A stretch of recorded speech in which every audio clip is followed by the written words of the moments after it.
बड़ी सी बिल्ली बहुत चालाक, पीला रंग और धब्बेदार, तेज गति से भागता ये, पर पेड़ पे ये ना चढ़ सके। बोलो बोलो, कौन है ये? बताइए। हाँ, क्या कहा? चीता। बिल्कुल सही जवाब। जी हाँ, तो आज सोनालिका ई गुरुकुल में हम आपके साथ भारत के हाल ही में शुरू किए गए चीता री इंट्रोडक्शन प्रोजेक्ट के बारे में कई दिलचस्प जानकारियां और बातें शेयर करेंगे। तो मुझे ये बताइए कि आपने चीतों के बारे में तो सुना ही होगा, उन्हें देखा भी होगा मैगजीन्स में या किताबों में या फिर टीवी पर, है ना? पर क्या आपको ये पता है कि चीता दुनिया का सबसे तेज भागने वाला जानवर है? जी हाँ, और इसीलिए इन्हें अक्सर प्रकृति की फॉर्मूला 1 कार भी कहा जाता है। ये मांसाहारी बिल्लियां ज्यादातर अफ्रीका के सवानाज और घास के मैदानों पर घूमती हुई मिलती हैं, लेकिन इन्हें भारत में कहीं भी पाया नहीं जाता। अब आप सोचेंगे ऐसा क्यों? तो इसी सवाल का जवाब देने के लिए हम आपको कुछ सदियों पहले भारत के प्राचीन काल में ले चलते हैं, जहां चीतों की कई जड़ें पाई गई हैं। उन दिनों इन बिल्लियों को मध्य भारत के जंगलों और घास के मैदानों पर घूमता हुआ पाया जाता था। लेकिन 15वीं सदी में जब मुगल शासक भारत में राज करने आए, तो इन्होंने इन चीतों को जंगलों से पकड़ पकड़ कर पिंजरों में बंद रखना शुरू कर दिया। ये लोग इन जानवरों को अपने मनोरंजन और खेल के लिए बांध कर रखा करते थे। मुगल राज के जाने के बाद भी ये प्रथा जारी रही।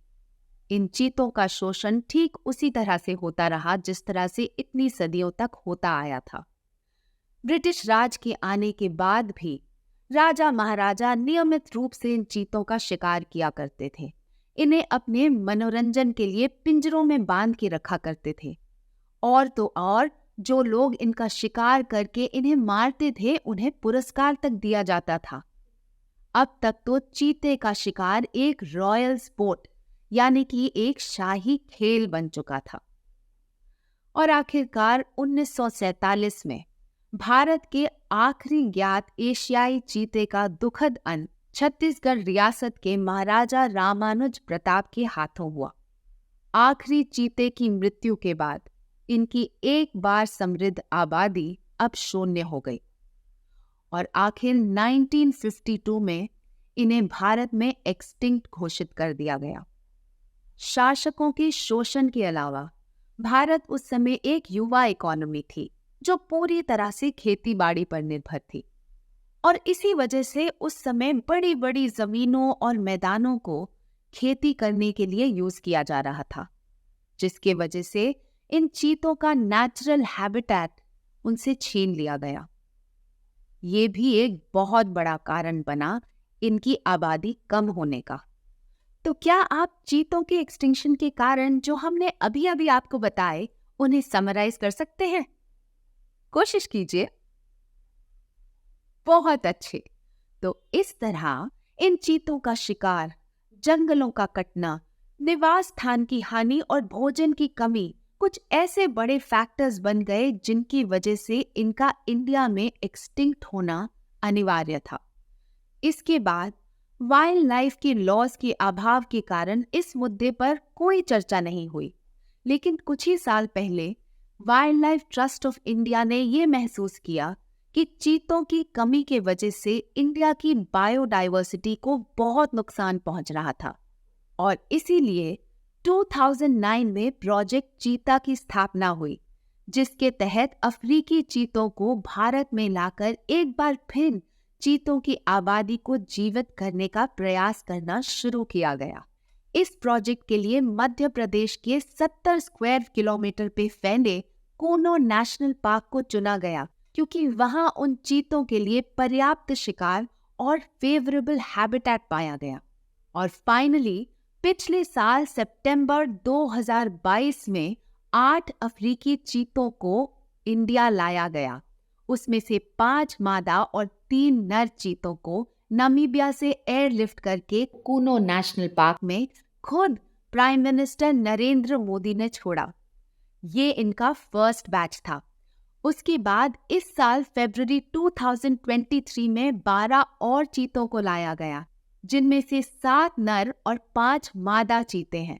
अच्छा, तो बताइए दोनों बैचेस में कुल मिला के कितने चीते हुए?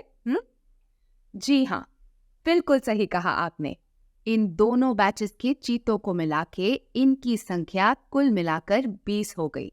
भारत का चीता रिलोकेशन प्रोग्राम शायद दुनिया भर में अपनी तरह का एक बहुत ही एम्बिशियस प्रोग्राम है, जिसके माध्यम से अगले 8 से 10 सालों में हर साल 5 से 10 चीतों को लाए जाने का प्रयास किया जाएगा, जब तक कि भारत में 35 चीतों की आत्मनिर्भर आबादी स्थापित नहीं हो जाती। भारत की योजना इन जानवरों को प्राकृतिक बिना बांध वाली नेचुरल जंगली पर्यावरण में विकसित करने की है।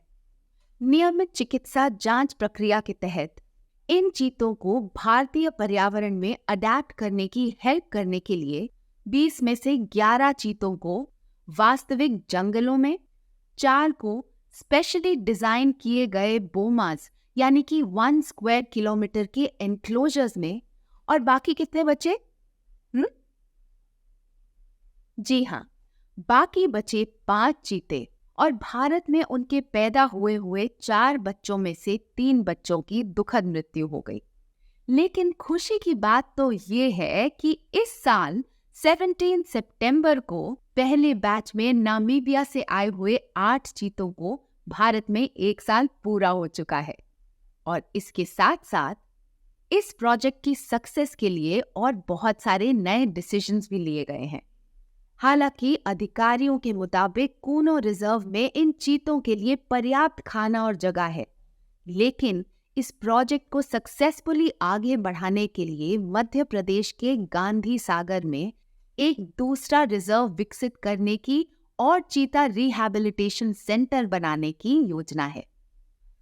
उम्मीद है भारत इस परियोजना में बहुत सफल होगा, और ये भी कि आपको इस परियोजना के बारे में जानकर बहुत मजा आया होगा। तो ऐसे ही दिलचस्प विषयों पर जानकारी प्राप्त करने के लिए फॉलो कीजिए सोनालिका ई गुरुकुल चैनल को।